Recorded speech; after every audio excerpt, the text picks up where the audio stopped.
టమాటాలు, అల్లం, పచ్చిమిరపకాయలు, అలాగే వెల్లుల్లిపాయలు ఇవన్నీ మిక్సీలో వేసి పేస్ట్ చేస్తున్నాము. వెజ్ పులావ్ చేయడం కోసం ఈ ప్రిపరేషన్. అయితే ఇలా వద్దనుకున్న వాళ్ళు అల్లం వెల్లుల్లిపాయని విడిగా కూడా పేస్ట్ చేసుకోవచ్చు. ఇక్కడ ఎలానో టమాటో, పచ్చిమిర్చి పేస్ట్ చేయాలి కాబట్టి దాంట్లోనే అల్లం వెల్లుల్లి కూడా వేసి పేస్ట్ చేసేసాము.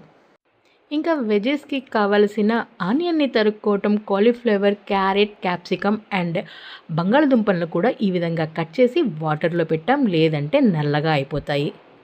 ఇప్పుడు ఒక వెడల్పాటి గిన్నెలోకి కావలసినంత ఆయిల్ వేసుకొని షాజీరా, జీరా, ఇక అలాగే మిగతా బగారా లేదా బిర్యానీ మసాలా దినుసులన్నీ వేసేసుకోవాలి. దాంతోపాటు పులావ్లో కంటే కరివేపాకు కూడా పడుతుంది. ఇష్టం లేకపోతే కరివేపాకుని స్కిప్ చేసుకోవచ్చు. ఇవి మంచిగా వేగిన తర్వాత కాస్త ఉల్లిపాయలు వేసుకుని వాటిని కూడా మంచిగా వేపుకోవాలి.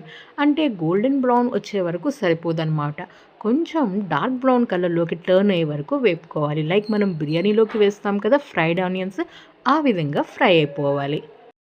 ఆనియన్ని ఆ విధంగా బ్రౌన్గా చేసుకుంటేనే దాంట్లో ఒక క్యారమెలైజ్ ఫ్లేవర్ వచ్చి టేస్ట్ బాగుంటుంది. వద్దనుకున్న వాళ్ళు నార్మల్గా గోల్డెన్ బ్రౌన్ చేసుకున్నా సరిపోతుంది.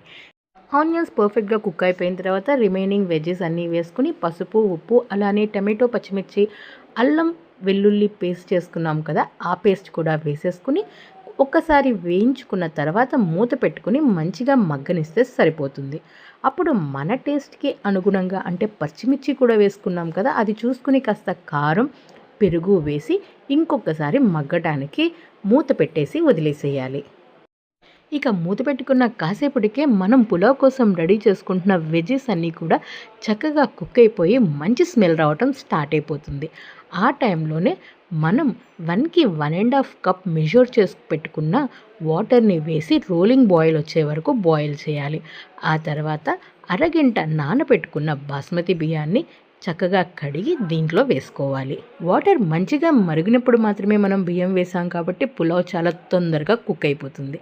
దాని మీద మనం కావాలనుకుంటే కసూరి మేతి, ఆ తర్వాత కొత్తిమీర వేసి ఒక్కసారి కదిపి దింపేసుకోవడమే. ఏమైనా సజెషన్స్ ఉంటే కామెంట్ సెక్షన్లో తెలపండి. జై హింద్.